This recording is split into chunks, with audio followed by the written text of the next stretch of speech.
Hello student. बहुत लंबा चला ये चैप्टर, नेशनलिज्म इन इंडिया। अब इस चैप्टर को हम लास्ट एक तरह से कह सकते हैं, ऑलमोस्ट एंड पे आ चुके हैं। हमने नेशनलिज्म इन इंडिया के सारे फेजेस देख लिए हैं। हमने 1922 से 78 के रिवॉल्यूशनरी फेज़ में देखा, जब गांधी जी इंडिया में नहीं थे, जेल में थे, तब क्या चल रहा था। उससे पहले हमने खिलाफत नॉन कॉपरेशन मूवमेंट देखा, हमने उसका कॉज देखा कि क्यों हुआ था। फिर हमने उसका एंड होने का कॉज देखा कि चौरी चौरा इंसिडेंट हुआ जिसकी वजह से उस मूवमेंट को स्टॉप करना पड़ा। हमने नॉन कॉपरेशन खिलाफत मूवमेंट का कॉज देखा, जालियांवाला बाग मैसकर। उसके पहले रॉलैक टैंक देखा। फिर हमने इला अहमदाबाद खेरा चंपारण मूवमेंट देखा। हमने सत्याग्रह को समझा, वर्ल्ड वॉर फर्स्ट का कॉज देखा, नेशनलिज्म क्या होता है, ये सारी चीज़ें हमने कवर अप किया। हमने प्लांटेशन, स्वराज, ये सारी चीज़ों का अलग अलग कैसे देश में लिया गया, उन सबको भी हमने कवर अप किया। Now the movement we have started, the civil disobedience movement. ठीक है, तो अब पहले इसका थोड़ा सा मैं आपको ये बता दूं कि सिविल डिसोबीडियंस और नॉन कॉपरेशन में डिफरेंस क्या होता था। द नॉन कॉपरेशन मूवमेंट का क्या मतलब है, देखो मीनिंग उस शब्द के, उस मतलब इंग्लिश के शब्द में ही छुपा होता है। हम यहाँ वहाँ भागने की कोशिश क्यों करते हैं। नॉन कॉपरेशन यानी कि कॉपरेशन का मतलब होता है सहयोग, नॉन लगा दिया यानी कि असहयोग। सिंपल सी लॉजिक समझो, नॉन कॉपरेशन, कॉपरेशन का मतलब सहयोग, नॉन कॉपरेशन का मतलब असहयोग आंदोलन हो गया। सर सिविल डिसोबीडियंस का मतलब क्या होता है, ये तो कुछ हमने नहीं समझा। सिविल डिसओबीडियंस, अब इसको ब्रेक करो, इसको हिंदी में करेंगे तो हमारी समझ से अलग है। सविनय अवज्ञा आंदोलन, ठीक है। अब सिविल का मतलब होता है इंसान, यानी कि जो सर्वेंट के जितने भी लोग होते हैं, सिविल। ओबीडियंस का मतलब क्या होता है, आज्ञा को मानना। डिसओबीडियंस का मतलब क्या होता है, आज्ञा को नहीं मानना। समझ गए, देखो शब्द के मीनिंग में ही सारा अर्थ है। नॉन कॉपरेशन, कॉपरेशन सहयोग, नॉन से आगे असहयोग। सिविल डिसओबीडियंस की, ओबीडियंस का मतलब होता है आज्ञा को मानना। अगर मैं ये कहता सिविल ओबीडियंस मूवमेंट, यानी कि लोग आज्ञा का पालन करेंगे। सिविल डिसोबीडियंस यानी लोग आज्ञा का पालन नहीं करेंगे।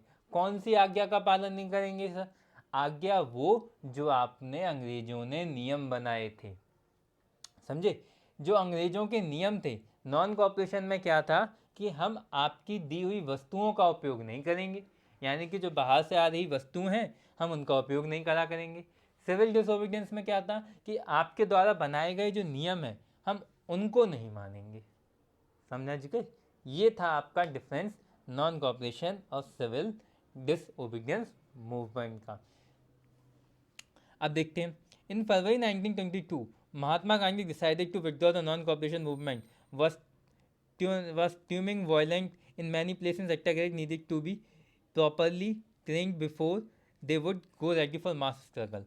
Within the Congress, leaders were by now tired and struggle wanted to participate in elections to provincial council, and that had been set up by the government of India act 1919। अब देखो 1922 को जो मूवमेंट ख़त्म किया गया गांधी जी के द्वारा, उसका एक कारण तो आपको पता है, चौरी चौरा था। एक कारण ये भी था कि 2 साल से ये मूवमेंट कंटिन्यू चल रहा था। लोग अब इस मूवमेंट को कंटिन्यू स्पेस पे नहीं रख पा रहे थे। इवन जो कांग्रेस के अंदर लीडर्स थे वो भी अब उस मूवमेंट को लीड करते करते टायर्ड होने लगे थे। देखिए कोई भी जब आप मास स्ट्रगल या मूवमेंट चलाते हो ना, उसकी एक समय सीमा होती है। आफ्टर अ सम टाइम वो मूवमेंट अपनी पेस, अपनी स्पीड खो देता है। जैसे कि हम अभी अपनी कंडीशन को लेते हैं, जब मोदी जी ने अपना पहला लॉकडाउन शुरू किया तो people are full of gear up कि हम लॉकडाउन का पालन करेंगे, हमें देश को बचाना है, हम आगे आएंगे, हम बाहर नहीं निकलेंगे, हम सैनिटाइज करेंगे, ये सब बिल्कुल लोग full of. After 10 days they were trying to all that thing जो हम देखते हैं टीवी पर। सेकेंड लॉकडाउन में हम क्या देख रहे हैं कि लोगों से अब घर पर रुका नहीं जा रहा है, दे वर रोमिंग हियर एंड देयर, यहाँ वहाँ घूमने लगे। वो कोरोना वायरस पे उनका, अरे कोरोना क्या है, ये वो इन्फेक्शन है और कुछ नहीं है। तीसरे लॉकडाउन में हम क्या देखने लगे कि अब तो लोगों को संभालना ही मुश्किल हो गया। कोई किसी की दुकान पर जाके आराम से कार्ड्स प्लेइंग कर रहे हैं, कुछ पार्टीज कर रहे हैं यहाँ वहाँ, अपने आसपास के घरों में लोगों को बुला लिया, मौसी वौसी को बुला लिया, बहनों को बुला लिया, and all these parties. Corona का क्या मतलब था, सोशल डिस्टेंसिंग। अब आप घर में पार्टी कर रहे हो, बाहर पार्टी कर रहे हो, सोशल डिस्टेंसिंग तो गई पानी में, है ना। तो वही चीज़ आपने इस मूवमेंट में देखो कि कोई भी जब मूवमेंट शुरू होता है तो उसमें लोगों का मास स्ट्रगल में लोगों का पावर और पंप अप होना बहुत ज़रूरी होता है। और 1920 का ये जो मूवमेंट हुआ था नॉन कॉपरेशन खिलाफत, गांधी जी ने डिसाइड किया था कि इस मूवमेंट में वो आगे सिविल डिसोबीडियंस भी लेकर आएंगे, यानी कि नियमों का पालन करना भी रोकेंगे। लेकिन धीरे धीरे वो खुद ही महसूस कर रहे थे कि लोग अब थक चुके हैं। थकान के कई सारे कारण थे। एक तो हमने देखा कि जिन लोगों ने अपनी जॉब छोड़ी थी उनके लिए गवर्नमेंट किसी तरह की कोई व्यवस्था नहीं कर पाई थी। उसी तरह पे हमने देखा कि जिन बच्चों ने अपना गवर्नमेंट स्कूल से अपना दाखिला जो अपना था एडमिशन वापस ले लिया था, उनके लिए इंडियन स्कूल्स नहीं थे कि वो उनको पढ़ा सकें। आपके लिए बच्चों, जो मैं बार बार कहता हूँ कि you are the best time to, आप हिस्ट्री को भी समझ सकते हो, पॉलिटी को भी समझ सकते हो। इससे अच्छा टाइम आपके लिए नहीं हो सकता कि आपको सारे फैक्ट लिविंग देखने को मिलने हैं। हल्का सा न्यूज़पेपर की कुछ चीज़ों को देखने की ज़रूरत है, आपको पूरी हिस्ट्री और पूरी पॉलिटी समझ में आ जाएगी। अभी हम जब जनवरी में थे तो मैंने आपको बताया था महाराष्ट्र की कंडीशन से कि क्या क्या पॉलिटिकल चीज़ें होती हैं, बिल्कुल आपको समझाया था। अब कोरोना की स्थिति से आप ये देखिए कि हिस्ट्री किस तरह से अपने आप को रिपीट करती है, कि कैसे एक मास मूवमेंट, मास स्ट्रगल जो शुरू किया गया था कोरोना के लॉकडाउन के फर्स्ट फेज में, वो फोर्थ फेज तक लोगों तक ख़त्म हो चुका है। कैसे आप देख रहे हो कि जो हर एक आदमी, हर एक नागरिक उसमें आगे आ रहा था, वो अब कैसे पीछे हटता जा रहा है। क्यों? हम देख रहे हैं कि स्कूल्स ओपन नहीं हो रहे तो लोगों को स्टडीज़ की चिंता होने लगी। अब जिन लोगों को स्टडीज़ की चिंता हो रही है वो खुद कभी क्लास में नहीं पढ़ते थे, और जो पढ़ाने की कोशिश कर रहे हैं वो क्लास में भी कभी नहीं पढ़ाते थे, है ना। तो ये चीज़ें देखने को मिलती हैं। घर में बैठा बैठा आदमी का दिमाग होता है शैतान का। तो वही चीज़ें आपने हिस्ट्री में उस टाइम पे भी देखी थी कि गांधी जी ने एक मूवमेंट लॉन्च किया। देखिए, अब आपने कोई कॉज के लिए कोई चीज़ आप शुरू करते हो, अब आप दवाई लेके आते हो अपने, तो उसका ये कौन सा डॉक्टर कहता है कि आपको इसका सब कुछ दवाई अच्छा ही मिलेगा? नहीं कहा जाता, परेशानियां देखी जाती हैं। तो गांधी जी ने मूवमेंट स्ट्रगल शुरू कर दिया, लोगों ने कहा वाह वाह हम भी शुरू हो गए, गांधी जी के साथ हैं, देश आज़ाद है। सब शुरू हो गए, बहुत मज़ा आ रहा था। 6 महीने में जब उनकी इकोनॉमिक कंडीशन ख़राब होने लगी, अरे हम गांधी जी के साथ नहीं आए, इससे कुछ नहीं होने वाला, नॉन कॉपरेशन से कुछ नहीं होने वाला, हमें विद्रोह करना चाहिए। ठीक ना। आप पॉइंट को कनेक्ट करते जाइए, अपने आसपास की चीज़ों को देखिए और उन डॉट्स को कनेक्ट कीजिए। आपको हर एक हिस्ट्री का एक एक कोना, क्यों कहा जाता है history is a good teacher? History हमें सिखाती है कि पिछली बार हमने क्या गलती की थी और इस बार हम क्या गलती कर रहे हैं। जो अपनी गलती से सीख लेता है वो सक्सेसफुल होता है, जो अपनी गलती से नहीं सीखता वो लूज़र होता है। तो इंडिया को अगर आपने हिस्ट्री पढ़ी तो आपको समझ में आ गया कि उस टाइम पे उन लोगों की वजह से जो अपने अपने कामों के लिए, अपने अपने कुछ सुविधाओं के लिए उस नॉन कॉपरेशन मूवमेंट को जिन्होंने छोड़ दिया था और ऐसी हरकतें कर दी, क्या हुआ? हमें कितने साल लग गए देश की आज़ादी में? 35 साल लग गए थे देश की आज़ादी में। 35 years, it's a long duration. ठीक है, सेकेंड वर्ल्ड वॉर तक देखना पड़ गया, हम उससे पहले भी आज़ाद हो सकते थे। कॉजेज़ आप कुछ भी बताओ कि सर ऐसा नहीं होता, वैसा नहीं होता, अगर आप नॉन कॉपरेशन करते। मैंने आपको इकोनॉमिकल वे में भी बताया कि 102 करोड़ का बिजनेस उनका सिर्फ 50 मिलियन, 50 करोड़ का रह गया था। कंडीशन तो थी, मजबूर भी कर दिया था। परेशानी कहाँ थी? लोगों का सहयोग नहीं मिल रहा था। तो उसी तरह से आप आज के टाइम को भी, मैंने आपको जैसे बताया था, लॉकडाउन को भी आप उसी से मैचअप करके देखिए कि परेशान कौन है। ना पढ़ने वाला बच्चा ज़्यादा परेशान है, क्योंकि पढ़ने वाले बच्चे के पास अपनी जो सोर्सेज हैं वो उससे पढ़ाई कर रहा है। परेशान कौन है? वो परेशान है जो क्लास में नहीं पढ़ाते थे, अब पढ़ाने को तैयार हैं, क्योंकि वो पढ़ाना नहीं, वो कुछ और ही करना चाहते हैं। ठीक है ना। तो इन चीज़ों को आप कनेक्ट कर कर इन चीज़ों से समझ सकते हैं कि आप हिस्ट्री से क्या क्या सीख सकते हैं। अब आगे आते हैं। They felt that it was important to oppose British policies within the council, argue for reform, and also demonstrate that each council was not truly democratic. C.R. Das and Motilal Nehru formed the Swaraj Party within the Congress to argue for return of council politics. 1919 में जो British थी, जो उनके नए नियम आए थे, जिनमें ये भी मैं आपको बता चुका हूँ कि हर 10 साल बाद वो रिफॉर्म्स लाते थे। 1909 में वो लेकर आए थे मार्लियामेंटो रिफॉर्म्स, 1919 में वो लेके आए थे मॉन्टेस्क्यू चैमफोर्ड रिफॉर्म, जो मैंने आपको बताया, जिसमें रॉलेट एक्ट जैसा काला कानून लाया गया था। उसमें उन्होंने काउंसिल इलेक्शन की भी बात कही थी। उन्होंने कहा था कि काउंसिल इलेक्शन होंगे, उसमें बहुत अच्छी चीज़ें मिलेंगी। अच्छा, आपको ये मैं आपको बता चुका हूँ कि पॉलिटिकल गुरु गोपाल कृष्ण गोखले थे और कुछ दिन पहले उनकी जयंती भी मनाई गई, उनकी बर्थ एनिवर्सरी भी मनाई गई थी। तो उनका भी एक बहुत इंपॉर्टेंट रोल रहा है, जो आपके मॉडरेट्स थे उनमें। हाँ, तो अब सी आर दास और मोतीलाल नेहरू, जब ये non cooperation movement called off होने लगा, सब कुछ हो गया, तो दे वर फॉर्म द स्वराजिस्ट पार्टी, जो मैं आपको बता चुका हूँ 1922 से 1928 के बीच किस तरह से स्वराजिस्ट पार्टी चली। सी आर दास मोतीलाल नेहरू ने इलेक्शन जीते, काउंसिल में जाके उन्होंने मांगों को उठाना शुरू किया। अब एक तरफ पैरेलल आपका यहीं से फेज 2 चल रहा था रिवॉल्यूशनरीज का।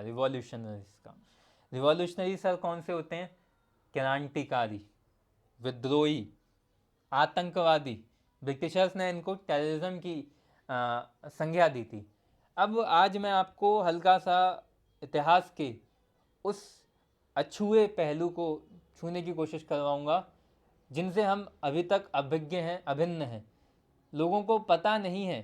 परेशानी हमारे देश की और हमारे लोगों की ये है, ज्ञान कम है, बोलना ज़्यादा है। टेररिज्म को आतंकवाद क्या कहा गया, रिवॉल्यूशनरी टेररिज्म क्या शब्द था, किस तरह से है, उसको समझने की कोशिश कीजिए। आखिर आतंकवादी क्या होते हैं? जो लोगों को मारते हैं, मासूमों को हमने समझ लिया भैया, वो होते हैं, वो अब पहन लेते हैं चोला सा, बंदूक उठा लेते हैं और मारना शुरू कर देते हैं, वही आतंकवादी हैं। और वो जो ईरान इराक में मिलते हैं वो आतंकवादी हैं। टेररिज्म का मीनिंग ये है ही नहीं। टेररिज्म का जो असली मीनिंग है वो होता है किसी क्रांति से शुरू, उसका एक कॉज होता है, सही या गलत अपना मैटर है, एक कारण से शुरू होती है क्रांति। उसी क्रांति को जब आप बंदूक के सहारे अभिज्ञ लोगों को मारना शुरू कर देते हैं, उसी को कहा जाता है टेररिज्म। समझ रहे हैं आप? नक्सलवाद क्या है? आतंकवाद कहेंगे मुझे, लेकिन वो नक्सलवाद है क्या? जंगलों में उनकी भूमि है, सरकार चाहती है कि वो भूमि को छोड़ दें, वहाँ पर आपकी फैक्ट्री सेटअप हो, इंडस्ट्री सेटअप हो, वो नहीं चाहते ऐसा करना। उनके लिए वो आज भी वही भूमि है, वही सब कुछ है। तो वो उसका कॉज लेना चाहते हैं, इसका बदला लेना चाहते हैं। ये क्या हो गया? सरकार के लिए आतंकवाद है, लेकिन उन नक्सलियों के लिए क्या है? वो क्रांति है। तो आप समझ रहे हो ना कि जब आपके अंदर, जो भगत सिंह के अंदर 23 साल की उम्र में मरने का जज्बा पैदा हो गया, आइडियोलॉजी पैदा हो गई, आप सोच समझ सकते हो कि क्या आइडियोलॉजीज थी? वो जुनून क्या था? वो पागलपन क्या था? वो पागलपन यही था, एक आइडियोलॉजी, एक विचार था। रशियन रिवॉल्यूशनरीज ने एक बात कही थी कि इंसान मर सकता है, इंसान की आइडियोलॉजी को नहीं मारा जा सकता।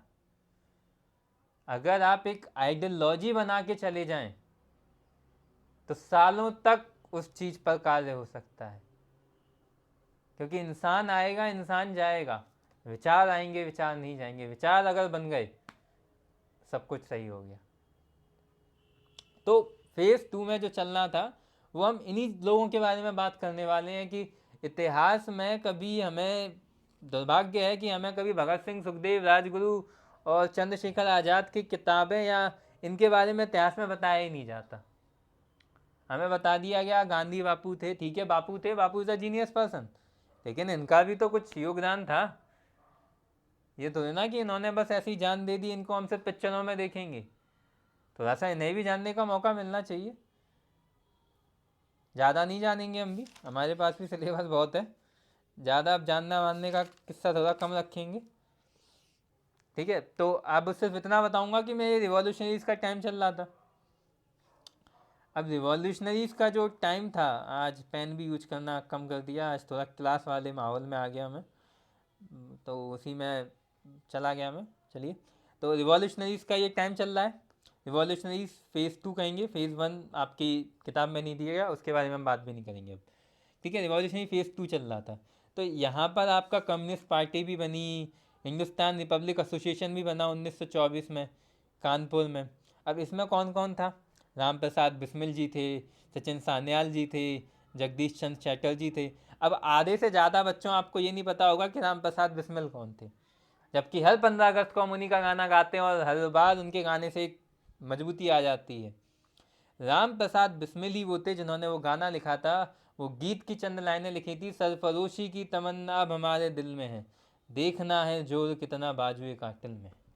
ये लाइनें राम प्रसाद बिस्मिल की हैं, लेकिन इतिहास में आप में से किसी को ये नहीं पता कि ये लाइनें किसने दी हैं। पिक्चर देख ली भगत सिंह ने गा दी, भगत सिंह की लाइनें हो गई।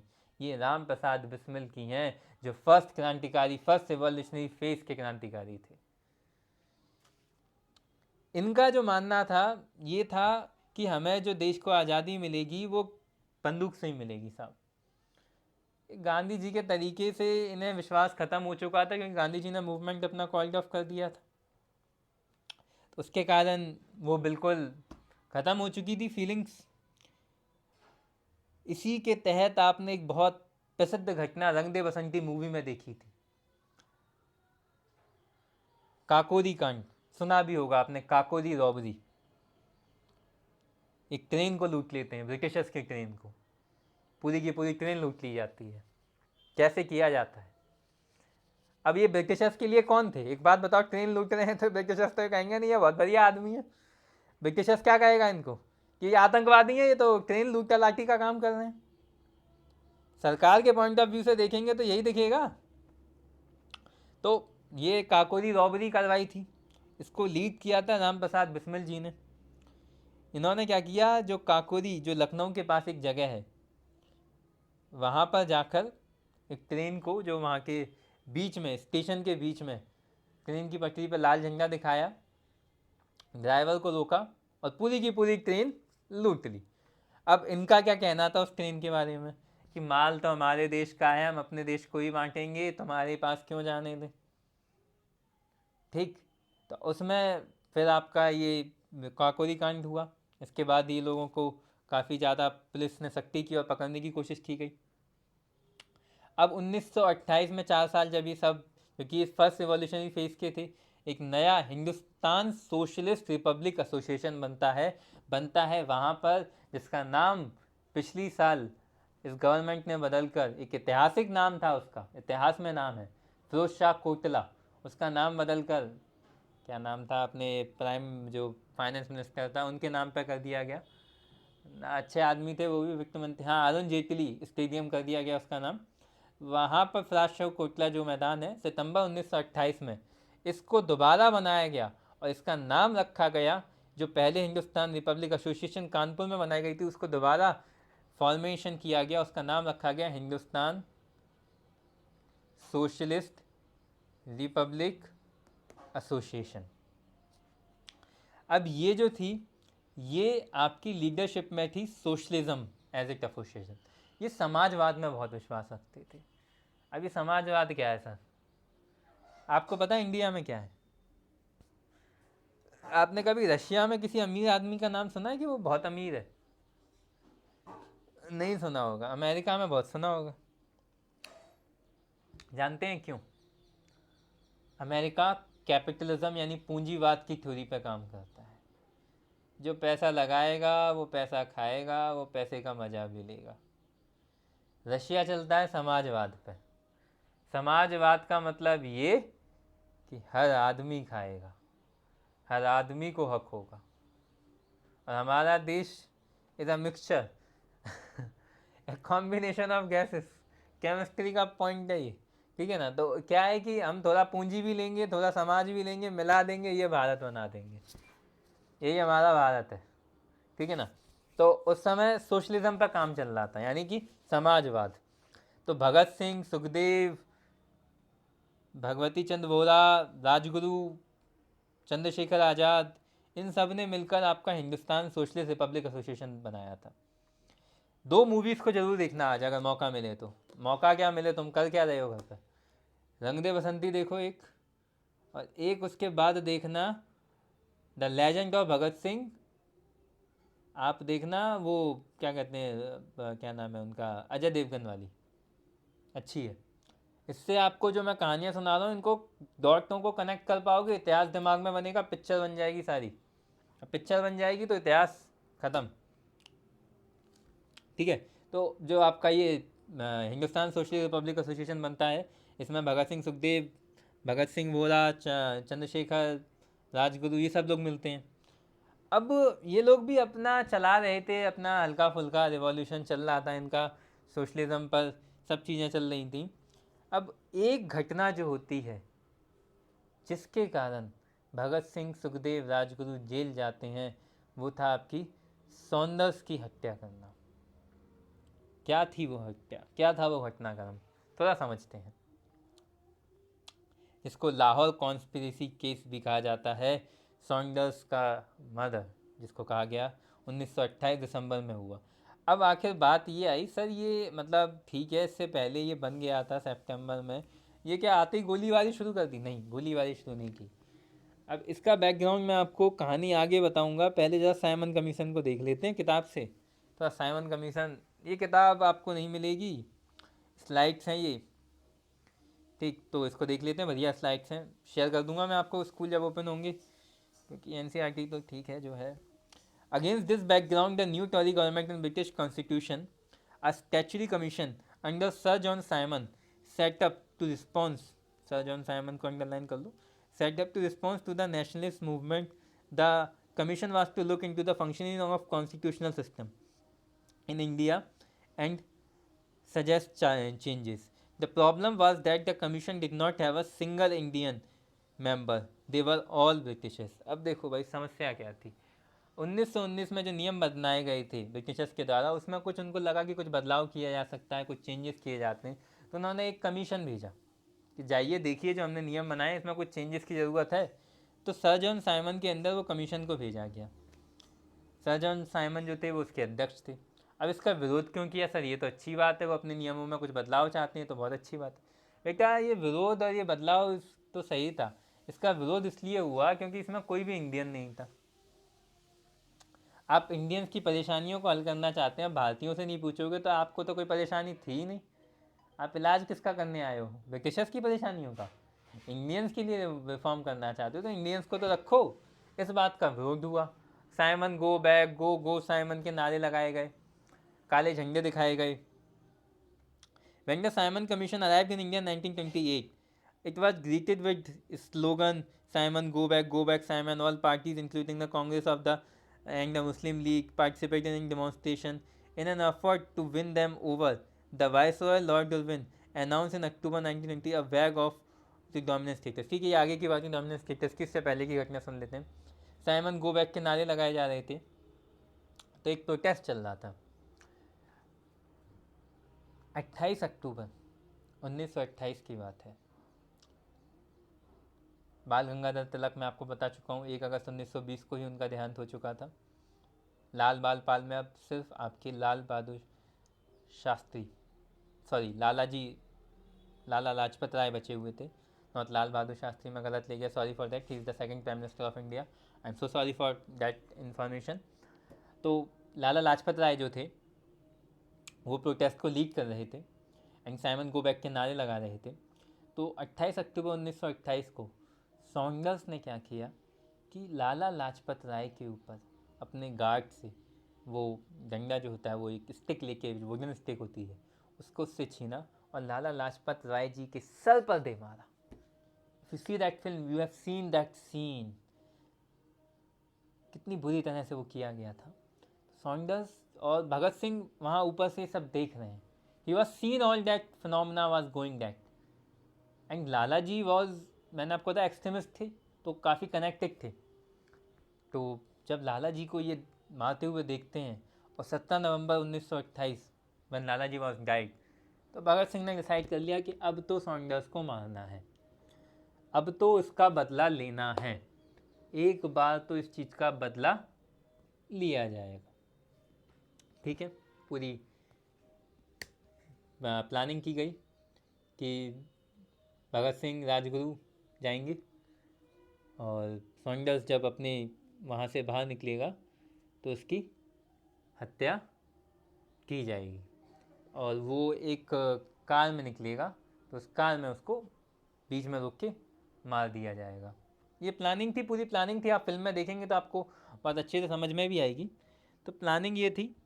लेकिन होता क्या है कि सॉन्डर्स से पहले उसकी कुछ फीमेल कुलिग्स निकलती हैं, जिसकी वजह से जब वो उसको रोकते हैं मारते हैं तो पता चलता है कि सॉन्डर्स तो बच गया। तो पुलिस स्टेशन के सामने ही जैसे सॉन्डर्स आता है तो राजगुरु जाके गोली मार देते हैं उसको, नहीं धाए धाए धाए धाए धाए। अब उसके बाद की जो घटना है वो पिक्चर में नहीं दिखाई है, वो मैं आपको बता देता हूँ थोड़ा। राजगुरु के बारे में कई बार आपको डिस्कस भी किया है। ये जाकर क्या करते हैं कि अपने सबको बोल दिया गया कि अब आप लोग शांत हो जाइए, छुप जाइए। राजगुरु थोड़े से जाते हैं और कहीं जाके बोल देते हैं अपनी वाहवाही में, मैंने सॉन्डर्स को मारा। धीरे धीरे ये बात पता चलती है कि इस प्लानिंग के पीछे कौन था। तो लाहौर कॉन्स्पिरेसी केस शुरू होता है भगत सिंह सुखदेव राजगुरु के अगेंस्ट दिसंबर 1928 में। अब जब इनके खिलाफ वारंट निकल ही चुका था तो इन लोगों ने डिसाइड किया, भगत सिंह ने, कि अब हम अपनी आइडियोलॉजीज़ को दुनिया के सामने लाना चाहते हैं। क्योंकि ब्रिटिशर्स ने तो इनको टेररिस्ट घोषित करवा दिया कि इन्होंने सॉन्डर्स की हत्या की है, ये लोगों के ऊपर ये एक आतंकवादी टाइप के हैं। तो वो भगत सिंह चाहते थे कि नहीं, मैं मर जाऊं कोई बात नहीं, मेरे विचार नहीं मरने चाहिए, क्योंकि अगर मेरे विचार रहेंगे तो ये देश सम्मान के साथ आज़ाद होगा। तो ये उनकी विचारधारा थी, वो अपनी आइडियोलॉजीज दिखाना चाहते थे। पागल नहीं थे वो, बहुत जीनियस थे। बॉम्बई की सेंट्रल लेजिस्लेटिव काउंसिल में आकर जो बॉम्ब फेंके, ऐसे एरिया में बॉम्ब फेंके जहाँ पर किसी को नुकसान ना हो, खुद अरेस्ट होना, भाग भी सकते थे, क्योंकि वो आइडियोलॉजी दिखाना चाहते थे। तो वो आइडियोलॉजी दिखाई उन्होंने, ठीक है। ये उनका कांड हुआ, ये उनकी चैप्टर। उसके बाद उनको जेल होता है, वो सब आप पिक्चर में देखेंगे। ये आपका रिवॉल्यूशनरी फेज चला 1922 से 28 के बीच। 1927 में कमीशन आया, उसका विरोध हुआ। तो वॉयसरॉय लॉर्ड इरविन ने क्या किया कि इस विरोध को रोकने के लिए उन्होंने भारत को अक्टूबर 1929 में ये कहा कि हम आपको डोमिनेंस स्टेटस का दर्जा देंगे। इसके लिए हम क्या करते हैं कि हम एक फ्यूचर कॉन्स्टिट्यूशन भी बनाएंगे। इसके लिए हम एक राउंड टेबल कॉन्फ्रेंस बुलाते हैं। अब ये राउंड टेबल कॉन्फ्रेंस क्या थी वो देख लीजिए। राउंड टेबल कॉन्फ्रेंस हुई आपकी 1929, 30, 31। 1929 में इन्होंने, ब्रिटिशर्स ने, लॉर्ड इरविन ने क्या किया कि सबसे पहले तो दिसंबर 1929 में गांधी जी ने, सॉरी एक मिनट रुकिए, पानी पी लूँ। हाँ तो बच्चों, मैं आपको बताया था सिविल डिसोबीडियंस मूवमेंट के। तो ये 3 राउंड टेबल कॉन्फ्रेंस होती हैं।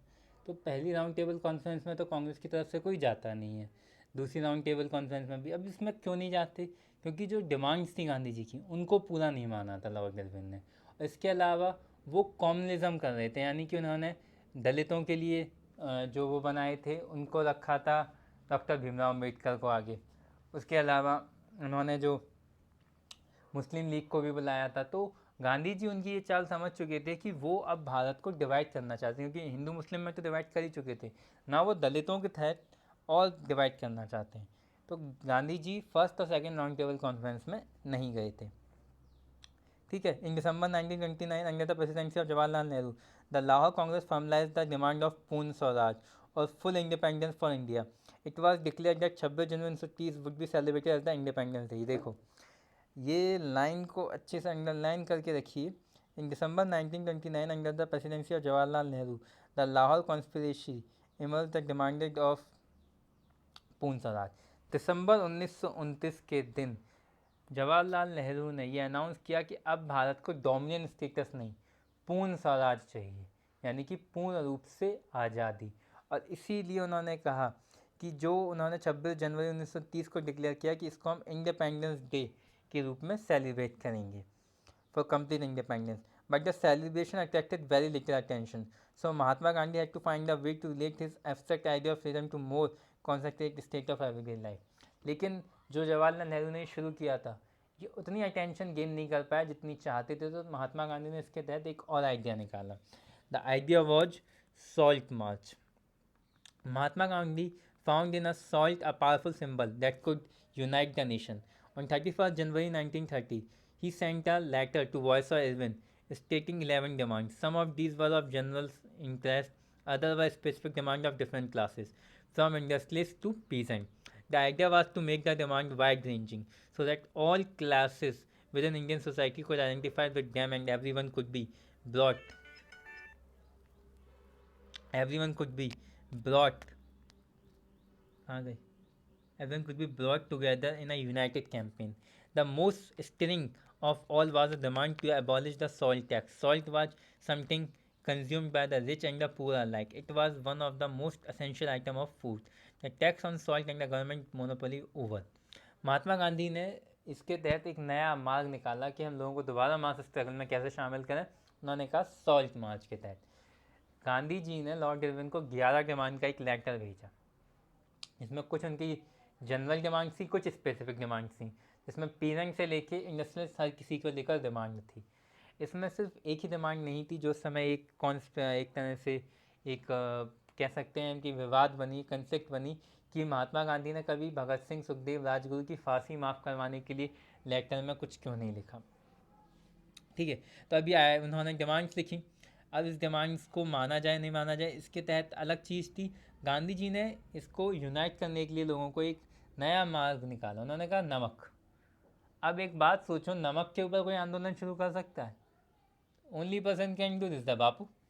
बापू ने कहा कि नमक एक ऐसी चीज़ है जो हर कोई यूज करता है, चाहे हिंदू हो, चाहे मुस्लिम हो, चाहे दलित हो, चाहे कुछ भी हो. नमक हर किसी के घर में पाया जाता है. नमक के ऊपर लगाया जा रहा टैक्स ब्रिटिशर्स का गलत है. हम उस टैक्स के जो सॉल्ट टैक्स है उसको एबॉलिश करने के लिए सॉल्ट मार्च निकालेंगे. और यहीं से हमारा शुरू होता है दांडी मार्च या फिर civil disobedience movement. Mahatma Gandhi declared revealed that the most opposite face of British rule. Mahatma Gandhi letter was in a way an ultimatum. If the demands were not fulfilled by 11 March, the letter stated the Congress would launch a civil disobedience campaign.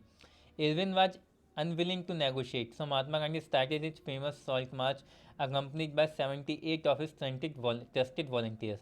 The march was over 240 miles from Gandhi Ashram in Sabarmati to Gujarat. Mahatma Gandhi का ये जो letter था ये कोई plead या कुछ इस तरह का वो नहीं था. ये उनका सीधी डिमांड थी. उनका एक अल्टीमेटम था कि अगर 11 मार्च तक मेरी डिमांड्स को आपने फुलफ़िल नहीं किया तो मैं आपके खिलाफ एक सिविल डिसोबीडियंस मूवमेंट इन ब्रिटिशर्स के अगेंस्ट लॉन्च कर दूंगा. Civil disobedience movement. तो महात्मा गांधी ने ये मार्च शुरू किया था अपने 78 वॉलंटियर्स के साथ. ये क्वेश्चन आता है और कहाँ से कहाँ तक? गांधी आश्रम से साबरमती, गुजरात कोस्टल टाउन गांधी तक. इन volunteers walked for 24 days about 10 miles a day. जो वॉलंटियर्स थे उनके साथ वो 24 दिन तक वॉक किया और 10 मील रोज वो मूव करते थे. 1000 came to here Mahatma Gandhi where ever he stop. कई हजारों लोग उन्हें सुनने आते थे जहाँ पर भी वह रुकते थे. And he told them what he meant by Swaraj and urged them to peacefully defy by the British. On 6 April, he reached Dandi and ceremoniously violated the law, manufacturing the salt by boiling sea water. और 6 अप्रैल को जब वो वहाँ पर पहुँचे अपनी destination पर, महात्मा गांधी ने क्या किया कि 6 अप्रैल के दिन समुद्र के किनारे नमक को बनाकर नमक के कानून का विरोध किया. This mark the beginning of civil disobedience movement. और ये शुरुआत थी किसकी? सिविल डिसोबीडियंस मूवमेंट की. This was all together different from the non-cooperation movement. People were now asked not only to refuse cooperation with the British as they had done in 1921-22, they also break colonial laws. Thousands in different parts of the country broke the salt law, manufactured salt and demonstrated in front of government salt factories as the movement spread. Foreign clothes was boycotting, liquor shops were picketed.